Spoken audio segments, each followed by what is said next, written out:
파트 1. 의료 선교는 실천에 옮긴 복음.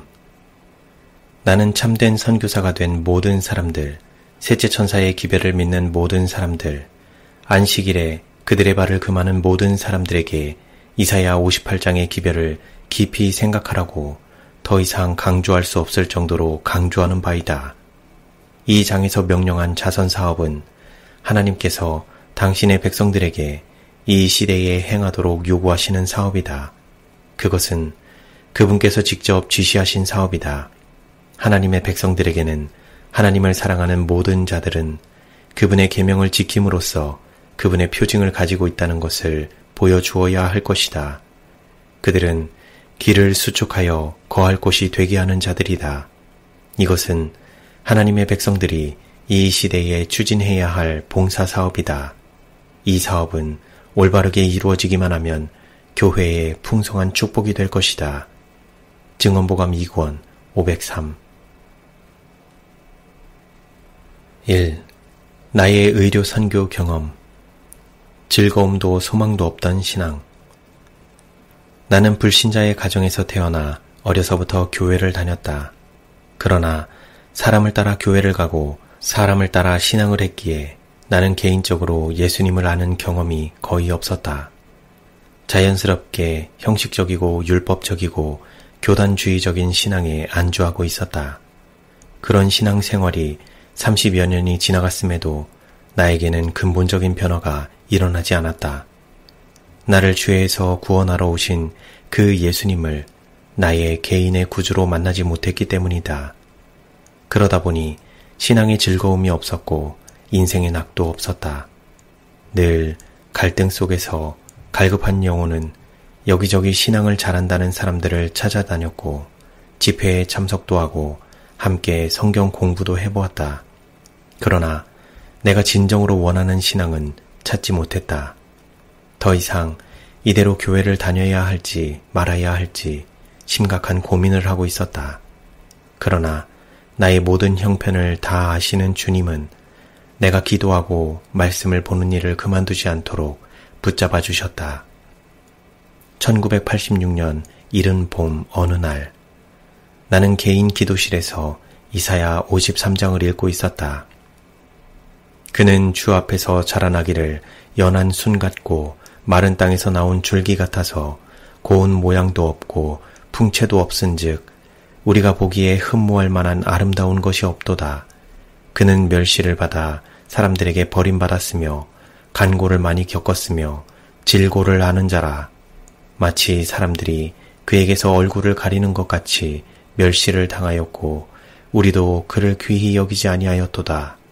그는 실로 우리의 질고를 지고 우리의 슬픔을 당하였거늘 우리는 생각하기를 그는 징벌을 받아 하나님께 맞으며 고난을 당한다 하였노라. 이사야 53장 3절에서 4절. 이 말씀은 예수님과 그분의 십자가에 관한 예언적 묘사였다. 이 말씀을 읽고 있던 나의 시선이 5절에서 멈추었다. 그가 찔림은 우리의 허물 때문이요 그가 상함은 우리의 죄악 때문이라. 그가 징계를 받음으로 우리는 평화를 누리고 그가 채찍에 맞음으로 우리는 나음을 받았도다. 이사야 53장 5절. 우리라고 쓰여있는 글이 나라고 보이기 시작하면서 읽고 또 읽고 반복해서 읽는 동안 주체할 수 없는 눈물이 성경책을 적시고 있었다. 나는 성경을 더 이상 읽을 수가 없었다. 냉랭하고 어둡던 내 가슴에 하늘로부터 한 줄기 빛이 비춰오기 시작했다. 홀로 십자가 고난을 당하신 주님은 나의 죽음을 당하셨던 것이다. 그 순간 죄로 인해 굳게 닫혀있던 나의 마음에 십자가로부터 사랑의 빛이 비추었다. 야곱이 꿈에 본 사닥다리이신 예수님은 나의 마음에도 임하셨다. 그 예수님은 나를 하늘에 연결하셨고 이제 그분은 나의 영원한 생명의 주인으로 내 마음의 중심에 자리 잡으셨다. 부요하신 이로서 너희를 위하여 가난하게 되심은 그의 가난함으로 말미암아 너희를 부요하게 하려 하심이라. 고린도후서 8장 9절. 바울이 말하는 그 부요함, 곧 하늘의 모든 부를 그리스도 안에서 나의 것으로 받아들였고 나의 온 영혼은 평화와 기쁨과 감사와 희망으로 화답하고 있었다. 그날 해가 지도록 그 자리에서 일어날 수 없었다. 그 은혜를 소멸시키고 싶지 않았기 때문이다. 그 영광스러운 빛, 하나님의 놀라운 사랑, 십자가 위에 예수 그리스도. 야곱이 잠에서 깨어났을 때 사닥다리는 눈으로 볼 수 없었지만 그곳에서 하나님의 임재를 느꼈듯이 말로 표현할 수 없는 하나님의 용서와 구원의 은혜가 내 영혼을 감싸고 있는 것을 나는 느꼈다. 나의 베델. 성경 창세기 28장에는 야곱이 꿈에서 본 사닥달의 이야기가 기록되어 있다. 야곱은 아버지와 형을 속여 장자의 명분을 취하였으나 이를 알고 분노한 에서를 피해 도망자의 신세가 되었다. 그러나 자비로우신 주님은 두려워하는 야곱에게 장래를 열어 보이셨다. 도망길에 지친 그는 돌을 베고 땅에 누웠고 이내 잠이 들었다. 그는 꿈속에서 밝게 빛나는 사닥다리를 보았다. 그것은 땅에서부터 하늘까지 연결되어 있었다. 그 사닥다리 위로 천사들이 오르락 내리락 하고 있었는데 하늘에서 하나님의 음성이 들려왔다. 나는 여호와니 너의 조부 아브라함의 하나님이요 이삭의 하나님이라.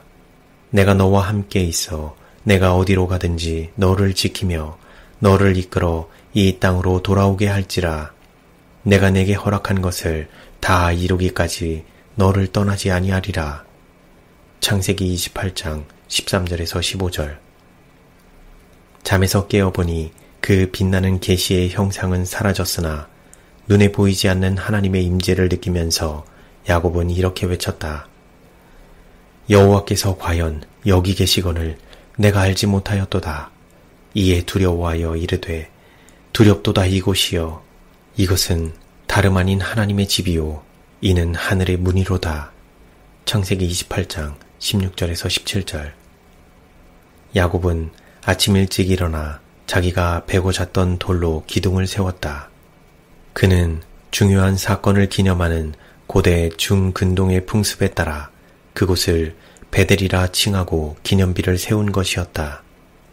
야곱의 꿈속에 나타난 사닥다리는 아담과 하와의 죄로 인해 분리된 땅을 다시 하늘에 연결하기 위하여 예수 그리스도를 죄인의 중보자로 보내주시겠다는 복음의 예시였다. 나는 이사야 53장에서 죄로 인해 하나님과 분리된 나를 위해 사닥다리이신 예수님이 오신 것을 알게 되었다. 나를 대신하여 십자가에 피 흘리신 예수님의 사랑을 만나면서 나의 온 영혼이 그분의 사랑에 반응하여 내 자신을 그분에게 온전히 드리게 되었다. 그리하여 나의 삶에는 근본적인 변화가 일어나기 시작했고 인생의 목적과 가치관의 변화를 일으키면서 주님 뜻대로 살기로 결심했다. 주님, 이제 나는 죽었습니다. 나는 주님의 것입니다. 주님의 뜻대로 쓰소서. 이렇게 다가온 예수 그리스도의 변함없는 사랑이 오늘의 베델 수양원이 있게 한 것이다. 베델 수양원은 내 구원의 기념비로 세워진 하나님의 집이다. 이곳은 주님의 사랑과 약속을 믿음으로 붙잡고 새롭게 시작된 내 삶의 현장이 되었으며 오늘에 이르기까지 영혼을 구원하는 복음의 산실이 되어 수많은 사람에게 구원의 기별, 치유의 기별을 전하고 있다. 어떤 분이 나에게 다음과 같은 질문을 하였다. 수양원을 세울 때 베델이라고 이름을 붙인 이유라도 있으십니까? 나는 네 라고 대답하고 내가 예수님을 만난 베델의 경험을 들려주었다. 사랑은 사랑으로 일깨워지고 예수님을 알면 예수님을 사랑하게 된다. 그분을 사랑하게 되면 그분에게 자신을 드려 그분과 함께 살게 된다. 사랑은 사랑으로 일깨워진다고 하지 않았는가? 하나님을 거역한 이 죄인을 위하여 갈보리에 십자가가 세워졌다는 놀라운 사실 앞에서 나는 할 말을 잃었다. 이 큰 사랑을 표현할 언어가 없다는 것이 답답하기만 했다. 만약 주님이 내가 나를 사랑하느냐? 라고 물으신다면 나는 주저하지 않고 제가 주님을 사랑하는 줄 주님이 아십니다. 라고 대답했을 것이다. 내 속에 선한 것이 하나도 없는 줄 아시는 그분은 내 마음밭에 사랑의 씨, 의의 씨를 심으신 것이다. 그리하여 나는 전 삶을 통하여 이 사랑을 전하며 살고자 결심했다. 십자가를 경험한 사도 바울의 다음과 같은 신앙 고백이 나의 신앙 고백으로 다가왔다. 내가 그리스도와 함께 십자가에 못 박혔나니 그런즉 이제는 내가 사는 것이 아니요 오직 내 안에 그리스도께서 사시는 것이라. 이제 내가 육체 가운데 사는 것은 나를 사랑하사 나를 위하여 자기 자신을 버리신 하나님의 아들을 믿는 믿음 안에서 사는 것이라. 갈라디아서 2장 20절. 이 구절을 킹제임스 성경은 우리의 믿음이 아닌 예수의 믿음이라고 번역하였다. 나는 이 표현이 훨씬 더 마음에 와 닿는다. 나를 사랑하사 나를 위해 자신을 주신 하나님의 아들의 믿음으로 사노라. 갈라디아서 2장 20절. 킹제임스 흠정역. 마치 38년 동안 걷지 못했던 중풍병자가 예수님의 말씀을 믿음으로 받고 일어나 걸을 수 있었던 것처럼 이 사랑은 잠자고 있던 내 영혼을 깨워 일으켜 주셨다. 세상을 보는 눈이 달라지고 가치관이 달라졌으며 우선순위가 바뀌기 시작했다. 내 생각 속에는 많은 변화가 일어나고 있었는데 그것은 분명히 주님이 주시는 새 마음이었다. 나의 모든 관심이 예수님께 집중되었고 오직 예수님만 보이기 시작했다. 주님, 저는 이제 주님의 것입니다. 주님의 뜻대로 쓰소서. 라는 기도가 순간마다 내 입술에서 나왔다. 나는 이렇게 예수님을 만나서 그분만 쳐다보며 살게 되었고 그동안 내가 중요하다고 여기던 모든 것을 다 내려놓게 되었다. 예수께서 이르시되 내가 진실로 너희에게 이르노니 나와 복음을 위하여 집이나 형제나 자매나 어머니나 아버지나 자식이나 전토를 벌인 자는 현세에 있어 집과 형제와 자매와 어머니와 자식과 전토를 100배나 받되 박해를 겸하여 받고 내세에 영생을 받지 못할 자가 없느니라. 마가복음 10장 29절에서 30절. 이와 같이 부르심을 받고 그리스도와 연합하려는 자들은 모든 것을 버리고 그분을 따라야 한다.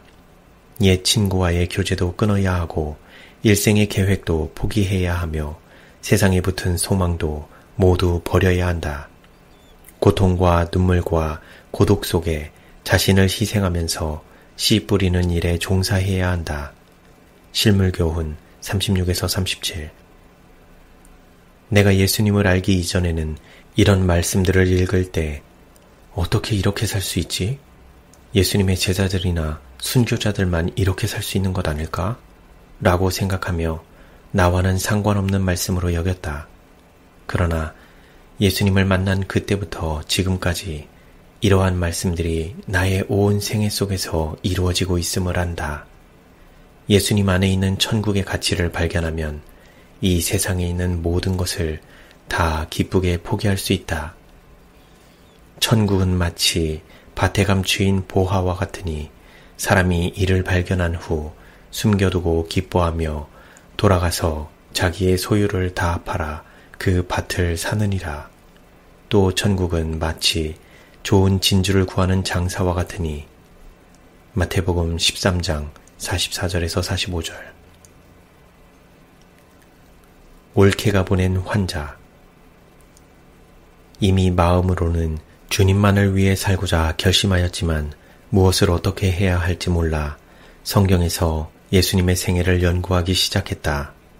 그분은 제자들에게 나를 좇으라 라고 하시며 사람의 구원을 위하여 의료 선교 복음 전도법을 가르쳐 주신 것을 알게 되었다. 그분은 나사렛 회당에서 이렇게 말씀하셨다. 주의 성령이 내게 임하셨으니 이는 가난한 자에게 복음을 전하게 하시려고 내게 기름을 부으시고 나를 보내사 포로된 자에게 자유를 눈먼 자에게 다시 보게 함을 전파하며 눌린 자를 자유롭게 하고 주의 은혜의 해를 전파하게 하려 하심이라. 누가복음 4장 18절에서 19절. 이것은 예수께서 그분의 제자들에게 맡기신 사업이다. 이 일은 이사야 선지자가 아래와 같이 묘사하였다. 또 줄인 자에게 내 양식을 나누어 주며 유리하는 빈민을 집에 들이며 헐벗은 자를 보면 입히며 또 내 고륙을 피하여 스스로 숨지 아니하는 것이 아니겠느냐. 그리하면 내 빛이 새벽같이 비칠 것이며 내 치유가 급속할 것이며 내 공의가 내 앞에 행하고 여호와의 영광이 내 뒤에 호위하리니. 이사야 58장 7절에서 8절. 실물교훈 417. 이 말씀을 읽으면서 그동안에는 보이지 않던 내 주위에 죽어가는 영혼들이 보이기 시작했다. 생명의 양식이 없어 굶주리고 있는 영혼들, 죄로 병들어 고통당하고 있는 영혼들, 내 주변에는 예수님이 필요한 이웃이 많다는 것을 알게 되었다. 이제 나의 관심은 어떻게 하면 저 영혼들에게 예수님을 전해줄 수 있을까 하는 생각으로 가득 찼다. 식생활과 음식물에 관한 권면을 읽으면서 식생활 개혁의 중요성을 알게 되어 식탁을 개혁하기 시작하였다. 그리고 치료봉사 1장에서 의료 선교사가 되는 것이 무엇인지를 예수님이 하신 일을 통해 배우게 되었다. 나는 치료봉사를 첫 장부터 마지막 장까지 씹어먹듯 읽었다. 예수님, 저도 그렇게 살고 싶어요. 그러나 저는 아무것도 모르고 가진 것도 없습니다. 그저 제 자신을 주님께 드리겠습니다. 주님 뜻대로 사용하십시오. 이런 기도를 하면서 내 마음은 예수님께 고정되었고 내게 주신 말씀을 통하여 드디어 이 일을 해야 한다는 확신을 얻게 되었다. 하지만 이 일을 어디서부터 어떻게 시작해야 할지 몰라 계속 기도하던 어느 날 하나님은 뜻밖의 응답을 주셨다. 50대쯤 되어 보이는 행색이 초라한 한 분이 찾아왔다. 여기 오면 내 병을 고쳐준다고 해서 왔습니다. 나는 그 아주머니를 대하면서 몹시 당황했다. 그런데 그 아주머니는 우리 집 주소와 전화번호와 내 이름이 적혀있는 종이 쪽지 하나를 보여주면서 여기가 이곳이 맞습니까? 하고 물었다. 듣고 보니 진주에서 친정 올케가 보낸 환자였다. 약 1년 전쯤이었다. 진주에 사는 친정 오빠가 술을 너무 많이 마셔 병을 얻었는데 밥을 먹으면 소화가 안 되고 계속 설사를 한다고 했다. 병원에 다녀도 낫지 않는다며 아무것도 못 먹고 기운을 잃고 누워 있었다. 그때 나는 하나님의 말씀에서 배운 것들이 생각이 났다. 내가 알고 있던 약간의 상식과 그동안 읽고 있던 식생활과 음식물에 관한 권면과 치료봉사에서 얻게 된 지식으로 오빠를 도와주었다. 소화를 시키지 못하고 설사를 하는 오빠를 일단 이틀간 금식을 시켰다. 깨끗한 생수만 마시게 하면서 올리브유에 숯가루를 섞어 하루 2-3차례 복용하게 하였다. 이렇게 했더니 신기하게도 위의 통증이 사라졌다. 상한 위벽이 회복되기 시작하더니 건강이 정상적으로 돌아온 것이다. 나는 지금도 환자들에게 이 방법을 사용하고 있는데 이것은 하나님이 우리를 위해 마련하신 쉽고 단순한 치료법이다.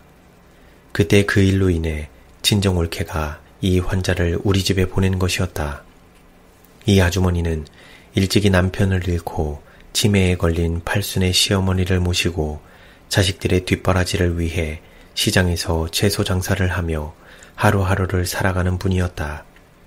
18년 전부터 알아온 당뇨 합병증으로 더 이상 일을 할 수가 없다며 제발 좀 살려달라고 간절하게 도움을 호소했다. 당뇨병이 무엇인지도 모르는 나에게는 아무런 방법이 없었다. 그러나 내가 병들었을 때에 돌보았고 마태복음 25장 31절에서 40절 라고 하신 예수님의 말씀을 생각하며 아이들이 사용하고 있던 방 한 칸을 비워 그 아주머니를 맞이했다. 그날부터 이 아주머니는 우리 가족처럼 지내며 배운 대로 먹고 마시고 일하고 운동하고 교제하면서 정해진 일과표를 따라 건강 법칙대로 생활했다. 그러던 어느 날 그분은 나에게 이런 질문을 했다. 어떻게 이렇게 좋은 일을 하십니까? 예, 예수님이 이렇게 하라고 가르쳐 주셨습니다. 그 좋으신 예수님을 저도 좀 알 수 있을까요? 그래서 나는 아침 저녁 예배 시간을 통해 이 아주머니에게 내가 만난 예수님을 이야기하면서 내가 읽은 말씀에서 하나님이 주신 건강 기별을 찾아서 하나하나 읽어주면서 설명하고 실천하게 했다. 며칠이 지나지 않아 그분의 혈당은 정상으로 돌아왔고 여러 가지 합병증으로 인한 고통도 사라졌다. 이 아주머니는 너무 기뻐하면서 말했다. 너무 신기하네요. 바로 저에게 이 일을 하라고 하신 그 예수님이 아주머니를 고쳐주신 것입니다. 그 아주머니는 19일간 우리 집에 함께 있으면서 예수님을 영접하고 집으로 돌아갔다. 꼬리에 꼬리를 물고 며칠 후 또 다른 당뇨병 환자가 진주에서 왔다. 바로 그 아주머니가 보낸 환자였다. 그 후부터 여러 경로를 통해 소문을 듣고 사람들이 찾아왔다. 병원에서 치료가 안 된다는 환자들이 우리 집에 와서 건강이 회복되는 놀라운 일들이 일어났다. 그 소문을 들은 사람들이 자기 주변에 있는 환자를 소개하기도 하여 환자 집을 방문하여 건강 생활을 지도해주면서 복음을 전하기도 했다. 이렇게 시작된 의료 선교 사역은 점점 더 확장되어 가난하고 병들고 외로운 사람들, 병원에서도 치료가 안 되는 환자들, 도움이 절실히 필요한 사람들이 소문을 듣고 찾아오기 시작했다. 나는 오신 분들에게 건강 기별과 함께 복음을 전했는데 어떤 사람들은 건강 회복에만 관심이 있었지만 구원 얻을 믿음이 있는 사람들은 다 복음을 받아들였다. 필요에 따라 방을 한 칸씩 더 늘려야 했고 우리 집은 이런 사람들로 가득 찼다. 그분들을 먹이고 보살피는 데는 경제적 뒷받침이 상당히 필요했다. 오직 봉사에 전념하기로 한 나는 하던 일을 정리했기 때문에 우리 집 경제 사정은 그리 넉넉하지 않았다. 하루하루 양식이 절실히 필요했는데 그때마다 아래에 기록된 말씀이 나에게 믿음을 주었다. 이 말씀은 내가 이 일을 해온 수십 년 동안의 생생한 삶의 이야기가 되었다. 우리가 가진 재정이 사역을 하기에 충분하지 않은 것처럼 생각될지라도 우리가 전능하신 하나님의 능력을 믿고 믿음으로 전진하면 풍성한 원천이 우리 앞에 공개될 것이다. 그 사역이 하나님께 속한 것이면 그 일을 성취하기 위하여 하나님께서 친히 재정을 준비하실 것이다. 하나님께서는 그분을 정직하고 단순하게 의뢰하는 자에게 보답해 주실 것이다. 하늘에 계신 주의 사역에 현명하고 경제적으로 사용된 적은 물질은 나눠주는 바로 그 행위를 통하여 증가할 것이다. 그리스도의 수중에 있던 소량의 양식은 굶주린 군중이 배부르기까지 감소되지 않고 남아있었다. 우리가 받기 위하여 믿음의 손을 내밀고 모든 능력의 근원이신 분께 나아갈 때 우리는 가장 절망적인 환경 아래서도 우리의 사역을 계속 유지할 수 있을 것이며 남에게 생명의 떡을 줄 수 있을 것이다.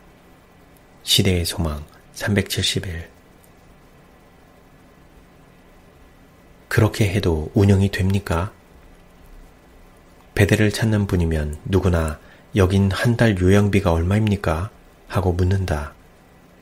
집에 가실 때 형편에 따라 성심껏 내고 가시면 됩니다. 라고 대답하면 어떤 분들은 난처한 듯, 어떤 분들은 반가운 듯 반응한다. 또 어떤 분들은 그렇게 해도 운영이 됩니까?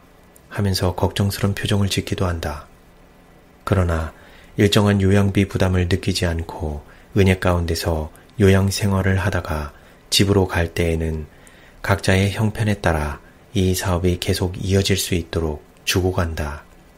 이렇게 하여 먼저 오신 분들이 주고 가는 것을 받아서 다음에 오시는 분들을 위하여 사용하면서 봉사하는 일꾼들이 함께 먹고 살며 오늘에 이르기까지 이 사업을 계속할 수 있었다. 주라, 그리하면 너희에게 줄 것이니 곧 후이 되어 누르고 흔들어 넘치도록 하여 너희에게 안겨주리라. 너희가 헤아리는 그 헤아림으로 너희도 헤아림을 도로 받을 것이니라. 누가복음 6장 38절. 시작은 미약하였으나 이사야 58장에는 안식일을 회복하는 사람들, 곧 하나님의 계명과 예수 믿음을 지키는 자, 계시록 14장 12절 개역성경 들이 해야 할 사업이 명시되어 있다는 것을 나는 알게 되었다. 이 일을 하면서 이 넓은 우주 속에 하나님께서 나 하나만 보고 계시는 것처럼 느껴졌고 내가 하고 있는 이 일에만 하늘의 관심이 집중된 것 같은 엄숙함 속에서 사역은 점점 더 확장되어 갔고 그에 따른 인력과 재정은 계속 공급되었다. 가정에서 시작한 이 일은 고 최성훈 목사님이 산 일부를 내어주심으로 현재 베델 수양원의 터를 잡게 되었다. 시설이 늘어남에 따라 사람들도 점점 더 늘어났다. 나는 건강기별과 복음을 전했고 남편과 아이들은 옆에서 도와주었다. 그리하여 의료선교 불꽃은 마치 마른 장작에 불이 붙은 것처럼 타올랐고 국내뿐 아니라 해외의 여러 나라까지 영원한 복음이 전파될 수 있는 길이 열렸다. 복음을 받아들이는 사람들의 마음에 회개와 화해가 일어났고 질병에서 회복되는 놀라운 간증들이 터져나왔다. 창조주와 신앙관계가 올바르게 회복되면서 인간관계도 회복되었다. 하나님의 말씀과 그분이 마련하신 천연치료제를 통하여 환자들은 병이 낫고 있었다. 이 일에 함께한 어떤 이들은 마치 초대 교회의 현장을 보는 것 같다고도 하였다. 그리고 많은 사람의 입술에서 여기야말로 하나님의 종합병원, 인간 재생공장이라는 말이 나오면서 문제가 있는 자녀들을 불러오기도 하고 집으로 돌아가서는 다른 가족이나 친척들을 계속 보내왔다. 예수님을 전혀 모르던 사람들이 주님을 영접했고 완전히 회복되었다. 혹시 병고침을 받지 못하였다 할지라도 주 안에서 부활의 소망을 안고 평안하게 마지막을 준비하는 사람들도 있었다. 베드로의 옥문을 열어주신 예수님은 요한의 옥문은 열어주시지 않으셨다. 충성스러운 하나님의 종들이 순교장으로 끌려가 순교를 당하는 일도 많았다. 그와 같이 우리는 하나님의 섭리 속에서 죽든지 살든지 그분의 뜻대로 되기를 기도해야 할 것이다. 주 안에서 잠드는 것은 하나님이 준비하신 또 다른 치유이다. 하나님은 언제든지 우리에게 가장 좋은 것만 주시는 분이시다. 교파를 초월하고 지경을 넘어서 이 일을 시작한 지 3, 4년이 지나면서부터는 1년에 거의 1000여 명의 방문객들이 한국뿐 아니라 외국 각지에서 소문을 듣고 찾아왔다. 교파를 초월하여 육체적, 정신적, 영적으로 병들고 갈급한 영혼들이 찾아왔다. 각 계층의 사람들, 여러 종파의 사람들이 병고침을 받기 위하여 모여들었다. 평생을 불교에 심취해 있던 사람들이 이 세상을 만드신 창조주가 참 신이라면서 복음을 받아들이고 집에 가서 불상과 염주를 다 태워버리고 하나님의 자녀가 되기도 했다. 초교파적으로 모인 사람들이지만 나는 하나님이 주신 10계명 중 넷째 계명을 따라 그들과 함께 안식일 예배를 드렸다. 왜냐하면 이 안식일은 하나님이 창조 때부터 창조주와 피조물 사이에 참된 예배의 표징으로 삼으신 날이기 때문이다. 너는 이스라엘 자손에게 고하여 이르기를 너희는 나의 안식일을 지키라. 이는 나와 너희 사이에 너희 대대의 표징이니 나는 너희를 거룩하게 하는 여호와인 줄 너희로 알게 함이라. 출애굽기 31장 13절. 일요일에 예배를 드리는 개신교회 목회자들이나 신자들이 오면 처음에는 토요일에 드리는 안식일 예배를 부정적인 시각으로 바라본다. 그러나 하나님의 말씀에 순종했을 때 자신의 건강이 회복되고 안식일은 날짜 이상의 영원한 복음이 약속된 표징이라는 사실을 이해하면서 이 회복의 약속이 안식일을 통하여 주신 복음이라는 사실에 감격하여 이제야 참 진리를 알았다고 고백하는 사람들도 있었다. 지금도 초청을 받아 다녀보면 가는 교회마다 베델을 거쳐간 사람들을 만나게 된다. 그들은 말하기를 내가 베델에서 신앙을 받고 어떤 이는 목사가, 어떤 이는 장로가, 어떤 이는 집사가, 어떤 이는 선교사가 되었노라고 한다. 그 외에도 하나님이 역사하신 수많은 일을 어떻게 지면에 다 옮기겠는가? 복음 사업은 복음의 능력으로 나는 모든 사람을 대하여 친절하게 봉사할 수 있는 부드럽고 상냥한 기질을 타고나지 못했다. 이 타고난 성향은 지금 내가 하고 있는 이 복음 사역과 조화를 이루기에는 너무나 부적합한 사람이었다. 이뿐 아니라 시야에서 예수님을 놓치면 여지없이 실수하고 넘어지는 연약하고 죄된 나의 모습을 보면서 이런 탄식을 쏟아낼 수밖에 없었다. 주님, 저는 죄인입니다. 저는 더 이상 이 일을 할 수가 없습니다. 힘을 잃고 좌절감에 빠져 그만두려고 할 때도 여러 번 있었다. 그럴 때면 상담을 하기 위해 찾아온 환자들이 이렇게 감사의 표현을 하곤 했다. 원장님, 오래오래 살면서 이 일을 길게 해주세요. 암이 많이 줄고 통증이 사라졌습니다. 암덩어리가 복덩어리였습니다. 이제는 죽어도 괜찮습니다. 진리를 찾았습니다. 성경이 사실인 것을 알았습니다. 하나님이 확실히 살아계신 것을 알았습니다. 사람들은 각각 다른 경험을 말하였지만 한결같이 주님을 만나고 복음을 체험한 간증들을 들려주었다. 이러한 반응들은 지금 내가 하고 있는 이 일의 가치와 필요성을 각인시켜 주었기에 나는 다시 일어설 수 있었다. 그리고 이런 어려움을 겪을 때마다 새 힘을 얻을 수 있었던 것은 내가 전한 그 복음이 나를 새롭게 회복시켜 주었고 처음부터 끝까지 내 옆에서 나와 함께 일해준 큰딸 선아의 도움이 컸다. 복음 사업은 복음의 능력으로 되어지는 것이다. 지난 날을 되돌아보면 나로서는 도무지 불가능했던 그 모든 일들을 주님이 함께 하셨기에 가능했던 것이다. 나는 모든 면에서 나의 무지함과 연약함을 너무도 잘 알았기에 오직 그분만 믿고 그분의 말씀만 붙들어야 하였다.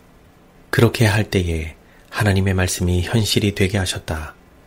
나는 아래에 기록된 말씀을 보면서 분명히 이것은 나의 재능이나 나의 지혜로 된 것이 아니라 나 자신을 온전히 주님께 드릴 때 주님만이 하실 수 있는 일이었다는 것을 분명히 말하고 싶다.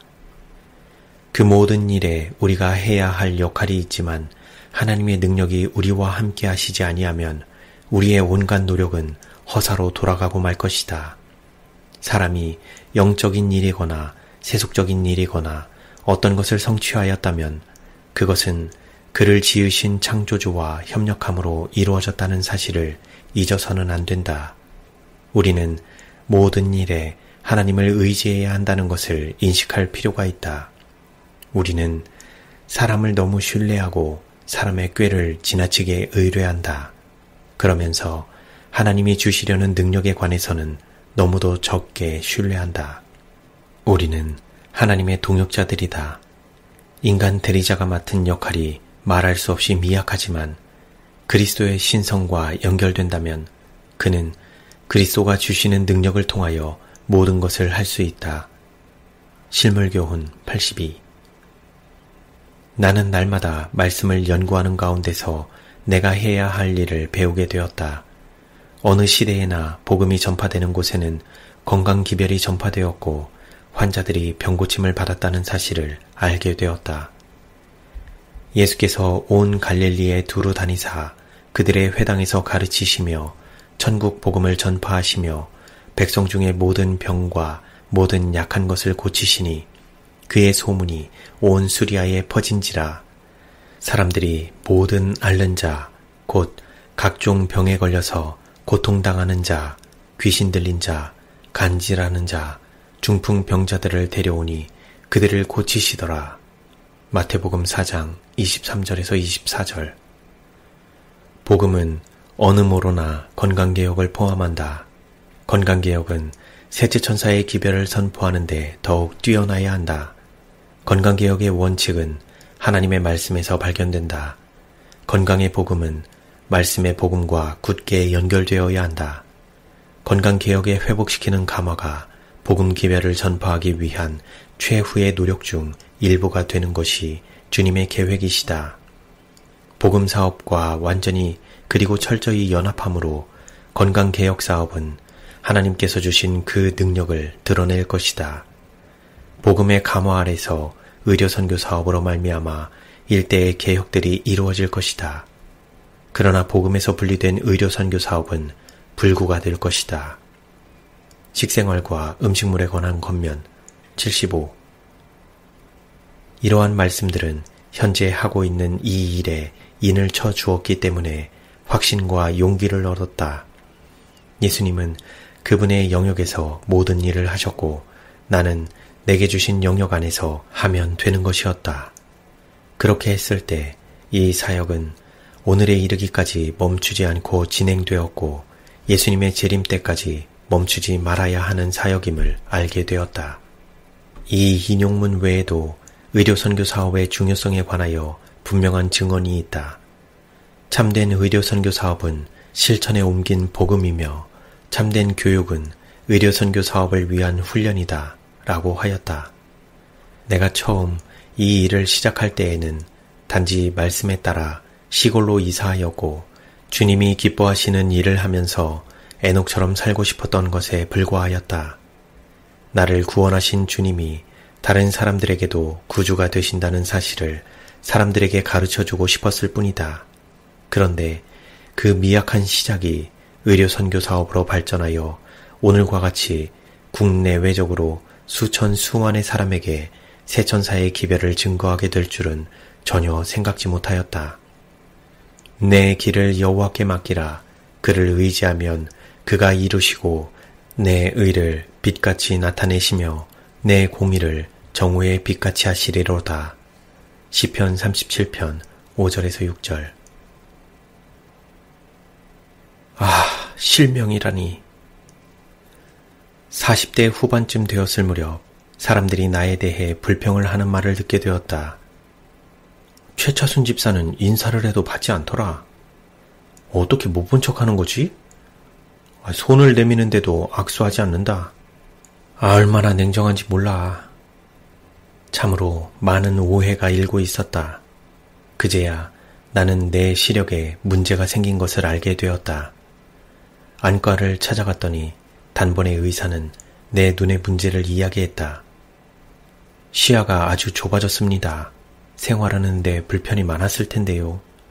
이 눈은 유전성 질환으로 얼마 있지 않으면 곧 실명되는 눈입니다.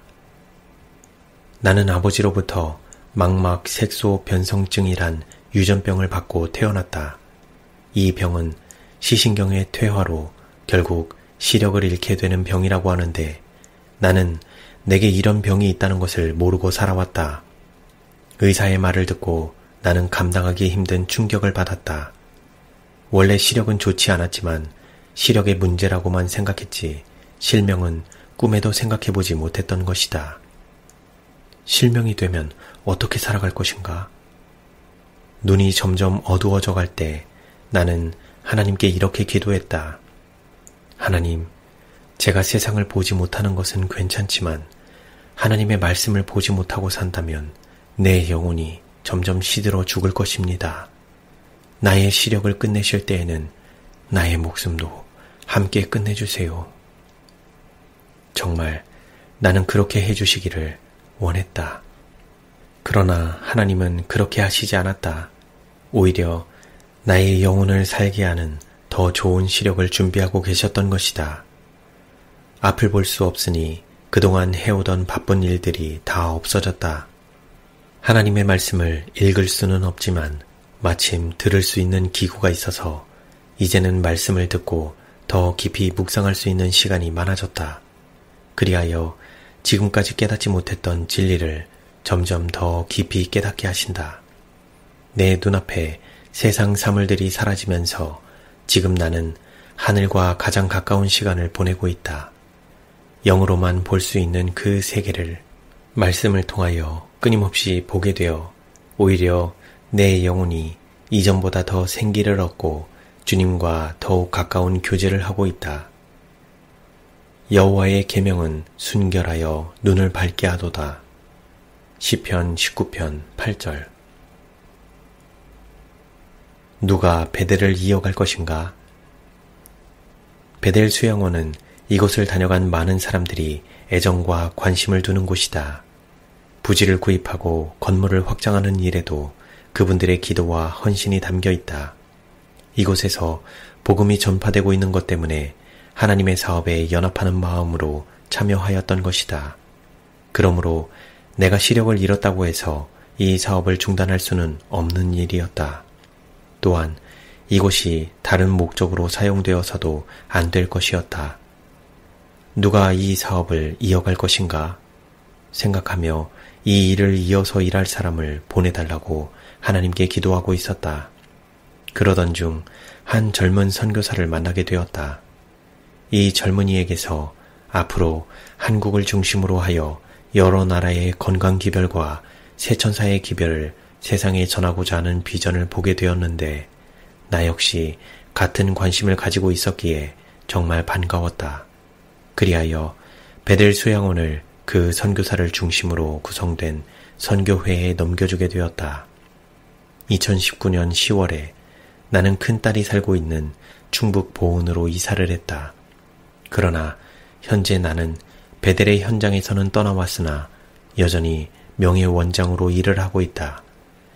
우리 가족의 삶의 터전이 되었던 베델을 넘겨주고 떠나려 할 때에 나의 미래는 참으로 암담했다. 그러나 아무것도 없던 빈터에 오늘의 베델을 세워주신 하나님께서는 이 선교회를 통하여 나의 생활비를 매월 보내주고 계신다. 하나님은 언제나 나에게 가장 좋은 것을 주셨고 지금도 주시고 계신다. 하나님의 자녀들을 위한 봉사로 생애를 그분께 바친 자는 우주의 자원을 마음대로 쓸 수 있는 하나님과 연결된다. 그의 생명은 변하지 않는 언약의 황금고리로 하나님의 생명의 하나로 이어진다. 주님께서는 고통받거나 힘든 시기에 그를 잊지 않으실 것이다. 나의 하나님이 그리스도 예수 안에서 영광 가운데 그 풍성한 대로 너희 모든 쓸 것을 채우시리라. 빌립보서 4장 19절. 산상보훈 24. 나는 지금 노년을 그 어느 때보다도 편안하고 감사하고 행복하게 보내고 있다. 예수님이 이 땅에 계실 때에 고침을 받은 맹인이 눈을 떠서 가장 먼저 본 것이 예수님의 얼굴이었듯이 나 또한 사랑하는 주님이 영광 중에 다시 오실 때에 완전하게 밝아진 시력으로 나를 구원하신 그 예수님의 얼굴을 가장 먼저 배울 것이다. 그날을 생각하면 지금도 가슴이 뛴다. 내가 진실로 속히 오리라 하시거늘 아멘 주 예수여 오시옵소서. 주 예수의 은혜가 모든 자들에게 있을지어다. 아멘. 요한계시록 22장 20절 21절. 마게도냐의 부르심. 30대 젊은 나이에 예수님을 만나 그분만 바라보고 살아온 세월이 얼마나 빠르게 지났는지 이제 72살의 할머니가 되었다. 지나온 길을 되돌아보니 걸음마다 자국마다 다 죄뿐인 나를 주님은 끝까지 포기하지 않으시고 여기까지 인도해 오셨다. 주님, 감사합니다. 감사합니다. 정말 감사합니다. 이 말 외에 어떤 말을 더 할 수 있을까? 시력을 완전히 잃은 나는 더 이상 현장에서 봉사할 수 없다고 생각하여 베델 수양원의 현장에서 물러났다. 그런데 현재 나는 전혀 생각지도 못했던 해외 선교의 부름을 받고 일하고 있다. 실명으로 인하여 모든 것이 불편하지만 이 또한 하나님의 부르심이라고 믿기에 그동안에 내가 배우고 경험하여 아는 것을 도움이 필요한 사람들과 나누면서 나의 남은 삶을 마치려고 한다. 베델 수양원에서 제3기 세천사 의료 선교 세미나가 열릴 때였다. 태국에서 활동하고 있는 선교사들이 참여하게 되었는데 그들로부터 이 기별을 태국 땅에도 전해달라는 부탁을 받았다. 그리하여 2017년 9월 태국 무앙렉에 위치한 MHPC에서 만드신 분이 고치신다. The Maker Heals 라는 주제로 세천사 의료 선교 세미나를 처음 열었다. 이 세미나에 태국과 주변 국가들에서 이 일에 관심 있는 사람들이 모여 열흘 프로그램을 진행하였다. 이 세미나에 열흘 내내 참여한 태국 대회장님이 자신의 임기 동안 태국의 목회자들 전체에게 이것을 가르쳐주고 싶은데 해줄 수 있겠냐는 부탁을 받았다. 이에 2018년 2월에 방콕에서 전국 목회자 세미나를 열흘씩 2차례에 걸쳐 갖게 되었다. 이뿐 아니라 목회자 세미나에 참여했던 삼육학교 교장 선생님들의 초청으로 태국의 삼육학교 여러 곳에서도 교직원들을 대상으로 이 세미나를 열게 되었다. 세미나를 할 때마다 참가자들이 여러 질환에서 회복되고 사람들의 마음에 신앙의 부흥이 일어났기 때문에 이 집회는 많은 사람의 관심을 불러일으켰다. 세미나에 참가한 목회자들 중 대부분이 이렇게 단순히 말씀만으로 치료되는 것을 우리는 보기 원했습니다. 그동안 우리는 건강 세미나를 많이 열었고 참여도 해보았지만 이렇게 직접적으로 신앙과 건강이 회복되는 경험은 하지 못했습니다. 고 하였다. 나는 창세기 1, 2, 3장에서 하나님이 주신 건강 기별과 영원한 복음을 세천사의 기별로 전하고 있다. 이 복음을 강의만 하는 것이 아니고 열흘 프로그램을 통하여 건강 개혁을 실천하도록 지도하고 있다. 그리하여 참가자들은 경험으로 건강 기별과 복음을 이해하게 된다. 태국 목회자 세미나에 참석했던 인도의 아로라 목사님을 통하여 인도 땅에도 이 기별을 전해야 하겠는데 도와줄 수 있겠습니까? 라는 부탁을 받았다. 그리하여 인도에서 첫 세미나가 델리에 있는 북인도 연합회에서 열리게 되었다. 연합회장님은 연합회의 전 직원들에게 열흘간 휴무하게 하고 가족들과 함께 이 세미나에 참석하도록 했다. 이 연합회 내에 속한 일선의 목회자들과 평신도 지도자들을 중심으로 100여 명이 참여하는 가운데 만드신 분이 고치신다. The Maker Heals 라는 주제로 세천사 의료 선교 세미나 열흘 프로그램을 진행하였다. 그 결과로 인도 전역에 이 소식이 전해지면서 남아시아 지혜회와 여러 연합회, 합회, 학교 등에서 초청을 받아 세미나를 계속하고 있다. 세미나를 여는 곳곳마다 하나님이 함께 하셨고 참가자들은 영과 육의 회복을 간증하였다. 그들은 한결같이 우리는 이런 말씀을 잘 몰랐습니다. 앞으로 우리가 개혁하겠습니다. 이 말씀을 교우들과 가족들에게 가르쳐 주겠습니다. 라는 결심을 표명하기도 했다. 최근에 우리 팀이 인도의 동북연합회에 도착했을 때 연합회장님은 우리는 이 세미나를 2년이나 기다렸습니다. 하며 우리 팀을 맞아주었다. 집회를 마치고 동북연합회의 보건복지부장은 자기 고향인 미조람 합회에서도 이 세미나를 개최해달라고 부탁하여 세미나 일정을 잡았다. 그 외에도 미얀마, 말레이시아 등지에서도 계속해서 세미나 요청을 하고 있다. 주님은 복음사업과 의료선교사업이 연합할 때 복음의 문이 열리는 이 전도법을 그분의 제자들에게뿐 아니라 나에게도 가르쳐 주셨던 것이다. 나는 시력을 잃으면 아무 일도 할 수 없을 거라고 생각했지만 하나님은 나에게 더 좋은 영적 시력을 열어주셨고 그동안 배우고 경험한 진리를 증거할 수 있도록 돕는 동역자들을 보내주셨다. 눈이 되어주는 친구, 영어와 각 나라의 언어로 통역하는 입이 되어주는 친구, 그리고 가난하고 열악한 여러 지역을 다녀오는데 필요한 모든 경비를 뒤에서 말없이 후원해주는 동역자들이 있어서 이 일을 함에 있어 아무 부족함이 없다. 그리하여 나는 이 시대에 모든 민족에게 전파하라고 주신 새천사의 기별을 방방곡곡에 전하고 있다. 복음이 나가는 곳마다 그 복음을 믿는 자들은 육체적, 정신적, 영적 회복을 경험하고 있다.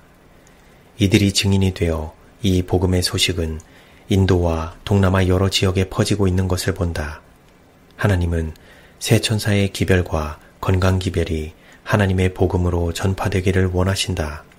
하나님은 그렇게 함으로써 영원한 복음의 능력이 어떠한지, 어떤 일을 하는지에 대한 증인을 세우시기를 원하신다. 바이올렛의 간증. 그중 한 사람의 간증을 들려주려고 한다. 이 사람의 간증은 바이블 브릿지 홈페이지에서 동영상으로도 볼 수 있다. 이 외에도 각 나라에서 일어나고 있는 소식들을 이 홈페이지에서 볼 수 있다. 저는 인도 남부 마드레이의 삼육고등학교에서 교사로 일하고 있는 바이올렛입니다. 저는 14년 동안 신장 결석을 앓았습니다. 백반증과 갑상선 질환도 있었습니다. 건강 상태가 점점 나빠져서 3개월에 한 번 결석이 생기는 지경에 이르렀고 이로 인한 요로 감염과 고열 등으로 정상적인 삶을 살기가 어려웠습니다. 고등학교에서 수학과 컴퓨터를 가르쳤는데 아파서 출근할 수 없는 날이 많았기에 학교는 저를 보조교사로 일하도록 했습니다. 2017년에 의사선생님은 제 신장 기능이 30% 정도밖에 남지 않았고 약물 치료로도 신장이 회복되지 않을 것이라고 하였습니다. 그 당시 제 친정 어머니도 신장병으로 투병 중이셨고 제가 집에서 모시고 있었습니다.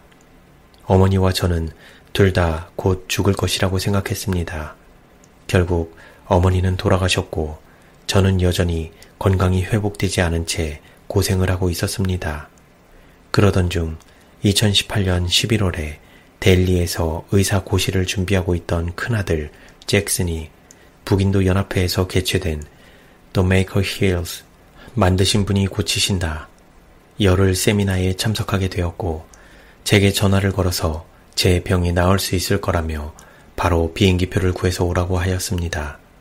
하지만 여러 상황상 저는 갈 수 없었습니다. 그 후 아들이 집으로 돌아와서 함께 시간을 보내고 있을 때 지인으로부터 남아시아 지회에서 그 열흘 세미나가 열린다는 소식을 듣게 되었습니다. 아들은 그 세미나가 제게 도움이 될 거라며 함께 참석하자고 하였고 저는 어려움이 있었지만 거기에 참석하였습니다. 세미나 첫날 최차순 원장님은 제게 3일간 과일 금식을 권하셨습니다. 그런데 금식 기간 중에 몸 상태가 좋아져서 저는 자발적으로 이틀을 더 하겠다고 하였습니다. 세미나 기간 동안 제 몸에 놀라운 변화가 생겼습니다. 세미나 시작 후 처음 이틀까지는 제대로 걷지 못할 만큼 상태가 좋지 않았습니다. 그러나 열흘 세미나가 마칠 즈음에는 세미나가 개최되었던 곳의 넓은 운동장을 5바퀴나 돌 수 있을 정도로 정상인처럼 걸을 수 있게 되었습니다. 또한 세미나 시작 후 며칠 만에 백반증으로 인해 변했던 피부색이 되돌아오기 시작했으며 결석들이 하나씩 몸 밖으로 빠져나오는 것을 느꼈습니다. 이제 제 몸은 신장 결석으로부터 자유롭게 되었습니다. 그렇게 The Maker Heals 세미나에 참석한 지 2달 만에 저는 병원을 찾았습니다. 담당 의사는 제 신장 기능이 48%로 회복된 것을 확인하고는 어떻게 이런 불가능한 일이 일어날 수 있었는지 깜짝 놀랐습니다. 세미나 참석 전과 후에 제 몸 상태가 어떤 차이가 있는지 몇 가지를 예로 들어보면 세미나 참석 전 저는 가족을 위해 요리조차 할 수 없을 정도로 건강이 좋지 않았습니다. 학교에서 근무를 마치고 돌아오면 저는 혼자 간단하게 요기를 하고 나서 잠자리에 들기 일쑤였습니다. 집안일을 할 기운이 없어서 청소는 일주일에 한 번 바닥을 쓰는 것만 겨우 했습니다. 하지만 세미나 참석 후 저는 바닥을 쓸 뿐 아니라 바닥을 닦고 설거지를 하고 가족들을 위해 요리를 하는 등 정상인과 다름없이 일상의 의무를 잘 해내고 있습니다. 제 몸 하나도 제대로 건사하지 못했던 제가 2019년 9월 트리치시에서 열렸던 The Maker Hills 열흘 세미나 때는 주방을 맡아서 아침 일찍부터 저녁 늦게까지 음식을 만들며 50명이 넘는 참가자들의 식사를 책임졌습니다. 저를 누구보다도 잘 아는 남편이 세미나 기간 동안 걱정이 되어 중간중간 제가 어떻게 지내고 있는지 확인하러 왔는데 제가 건강하게 일을 잘하고 있는 모습을 보고 깜짝 놀라했습니다. 어떻게 이것이 가능했을까요? 기적이라고 말씀드릴 수밖에 없습니다. 하나님이 제게 힘을 주셔서 이 모든 일을 할 수 있게 되었습니다. 이제 저는 하나님의 도움을 힘입어 무엇이든 할 수 있습니다.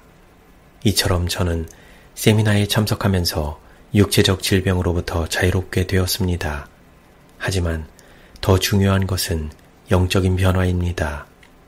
저는 3대째 재림교인으로 살면서 그리스도인이었음에도 불구하고 병은 약으로 고치는 것이라 생각하고 살았습니다.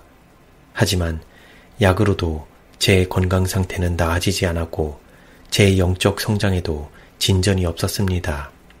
저는 몸이 아팠기 때문에 늘 걱정하고 우울했으며 성질을 부리고 짜증을 내서 가족을 힘들게 하였습니다.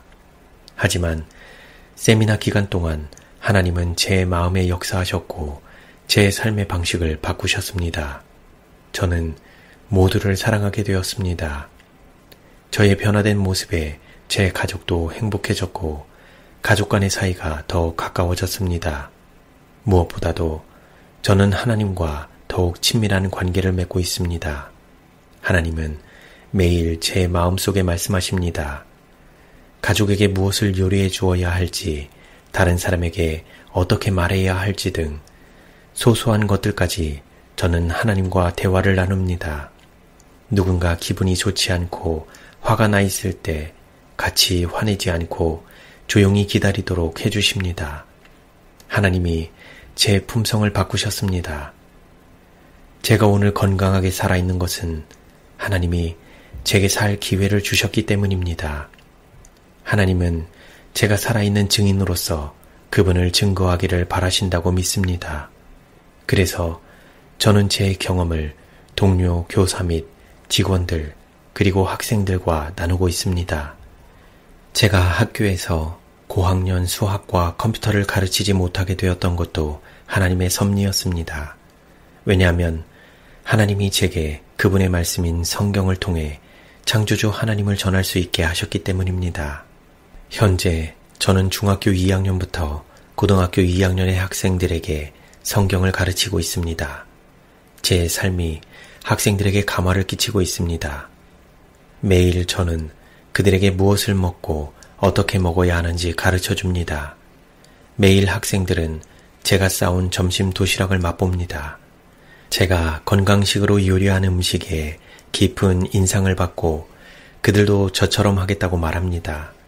제 남편 또한 만나는 사람마다 하나님만이 우리를 고치시는 분이고 하나님이 에덴 동산에서 아담과 하와에게 가르쳐 주신 대로 건강한 식생활을 따르라고 권하며 자신이 보고 경험한 하나님의 말씀을 전하고 있습니다. 제 신장 기능을 살리신 분이 여러분의 질병 또한 확실하게 고치시고 건강을 주실 것입니다. 제 삶을 바꾸신 그분이 여러분의 삶에도 변화를 가져다 주실 것입니다.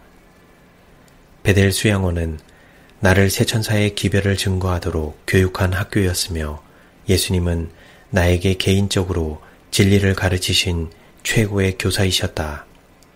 나는 이 학교에서 하나님이 살아계시고 그분의 말씀 또한 살아있어서 그분을 믿고 그 말씀에 순종할 때에 그분이 어떻게 일하시는지 생생하게 배웠다.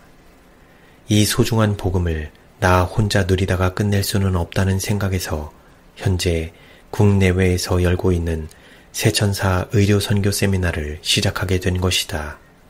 이 세미나를 통하여 예수님이 가르쳐 주신 의료선교 복음 전도자가 되는 것이 무엇을 의미하는지, 또 이 시대에 어떤 복음을 가지고 어떻게 전해야 하는지 내가 배우고 경험한 말씀을 토대로 전해주고 있다.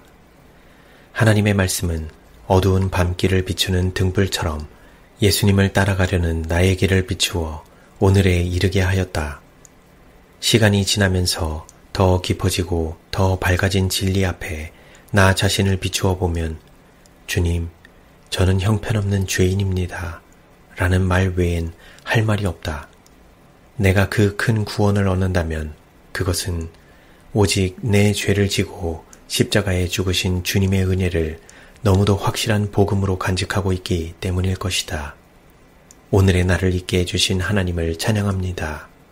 오늘도 나는 희미하게 바라보던 그분을 직접 대면할 그날만을 기다리며 굳은 일, 좋은 일, 바쁜 일을 다 뒤로 하고 재림 준비를 위한 복음 사업에 전념하고 있다. 재림의 징조가 예언의 말씀에 따라 착착 진행되고 있는 것을 보면서 우리 온 가족들도 그날에 함께 서게 해주시기를 간절히 소원하면서 다시 오실 주님을 기다리고 있다. 마라나타.